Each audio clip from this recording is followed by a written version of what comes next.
David had worked for the company for 14 years. He wasn't the loudest person in the room. He never tried to be. Because after 14 years, he'd learned something most people don't. The more complicated a problem is, the less likely it has a simple answer. One Tuesday morning, the entire department gathered for their weekly strategy meeting. Around the table sat managers, analysts, executives, and one new employee. His name was Ethan, 26 years old, 2 months into the job, confident, charismatic, the kind of person who answered every question before anyone else had finished thinking about it. About halfway through the meeting, Ethan leaned forward. "I figured out why our sales are dropping."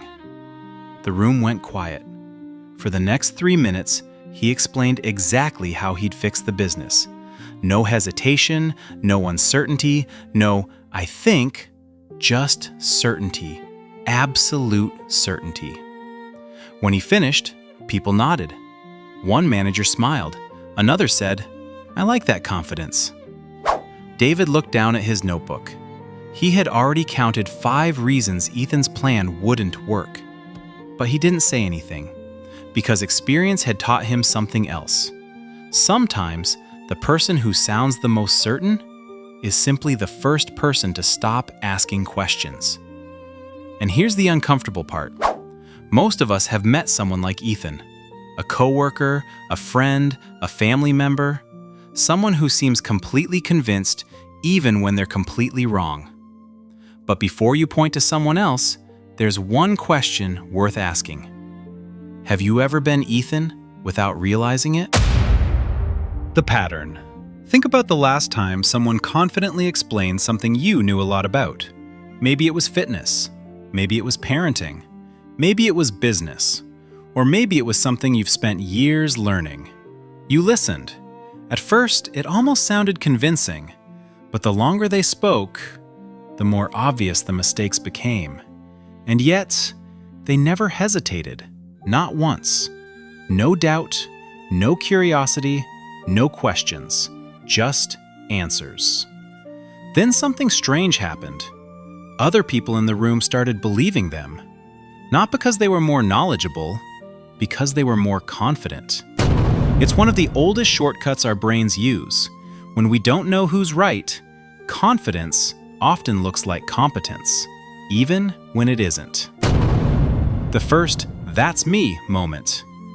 But here's where this gets uncomfortable. This isn't just about other people. It's about us. Because almost everyone has experienced a moment like this. You read 3 articles, watched a couple of videos, and suddenly felt ready to debate someone who spent 20 years studying the subject. Not because you wanted to be arrogant, because your brain quietly whispered, "I think I understand this now." We've all felt it, learning just enough to feel incredibly confident before discovering how much we still didn't know. It's almost embarrassing looking back. You don't realize how small your understanding was until it grows. And when it does, something unexpected happens.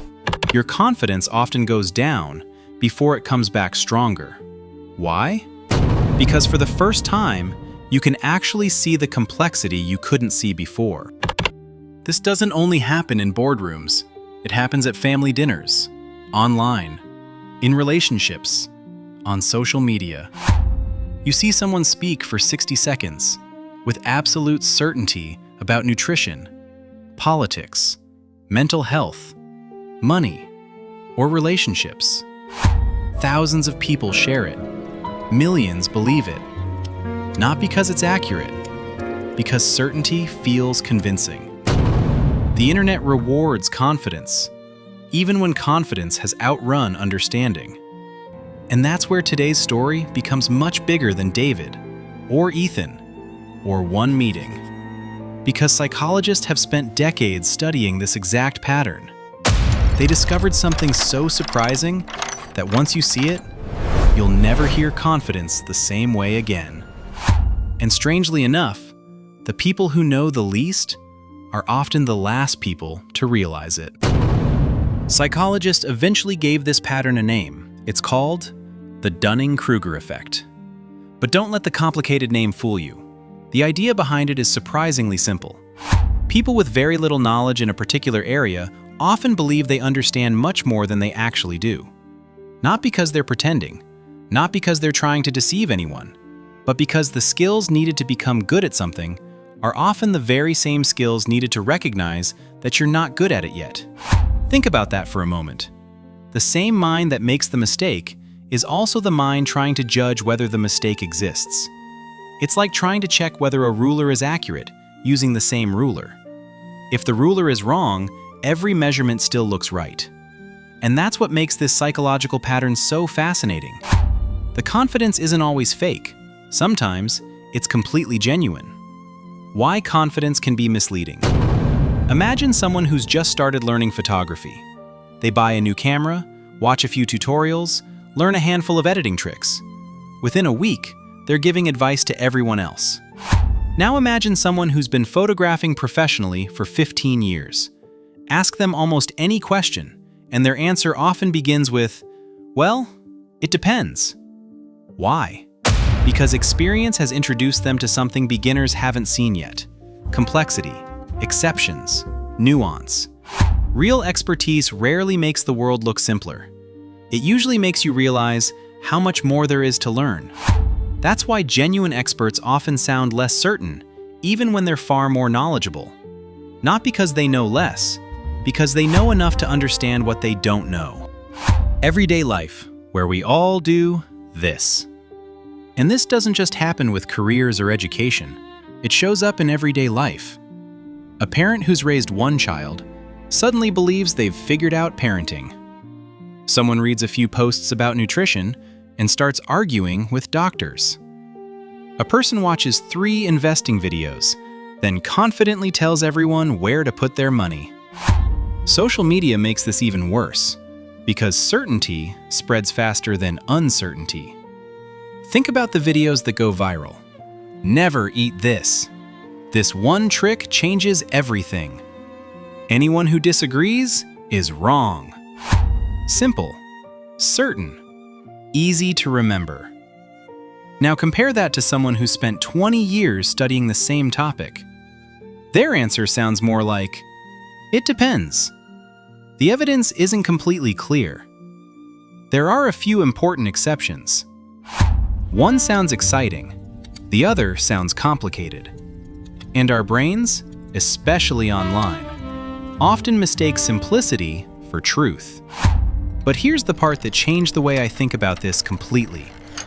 The real danger isn't meeting someone who's overconfident. You'll meet those people everywhere. The real danger is believing you're somehow immune to becoming one.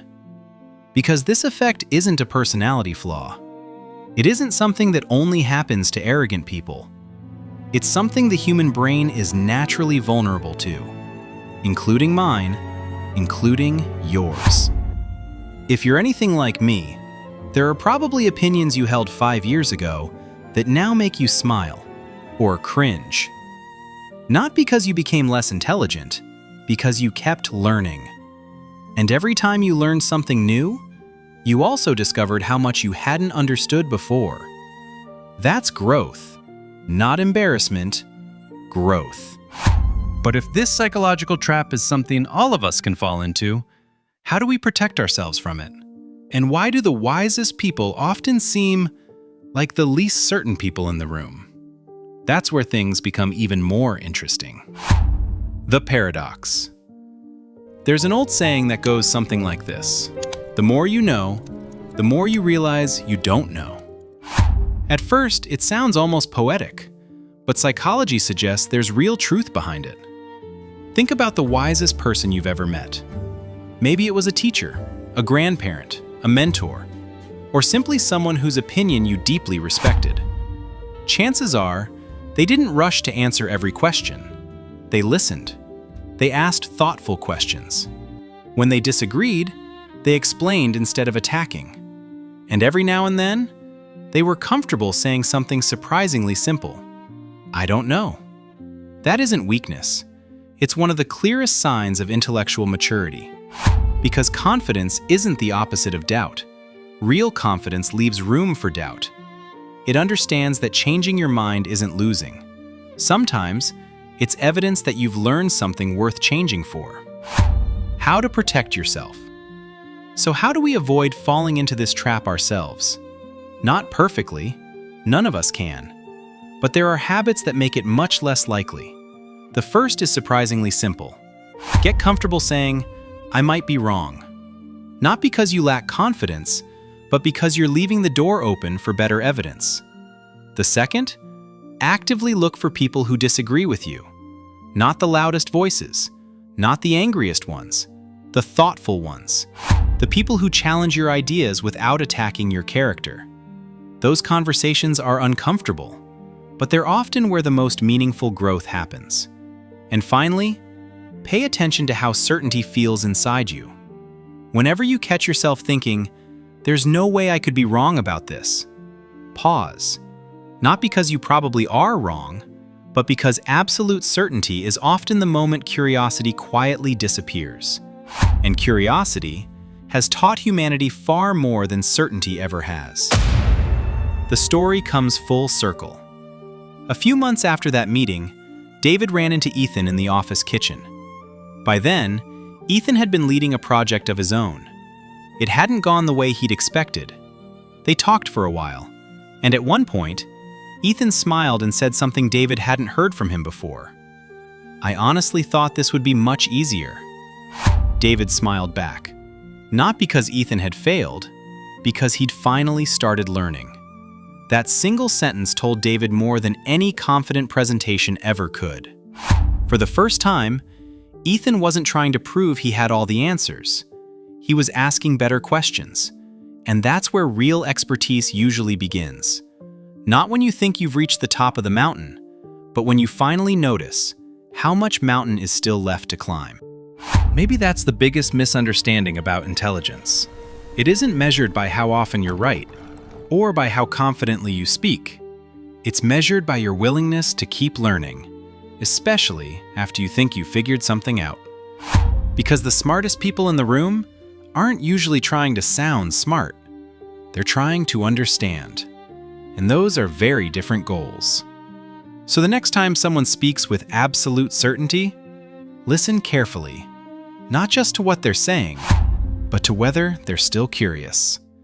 And the next time you feel completely certain about something, don't be afraid to ask yourself one simple question. What might I be missing? That question has changed more minds than certainty ever has. And it just might change yours too. If this story made you stop and think, I'd love to hear your perspective. What's one opinion you've completely changed over the years? And what changed it? Some of the most thoughtful conversations happen when people are willing to admit they once saw the world differently. If you enjoy exploring the hidden psychology behind everyday human behavior, consider subscribing to Behavior Unfolded. Every week, we tell stories that don't just explain why people behave the way they do, they help us understand ourselves a little better. Until next time, stay curious.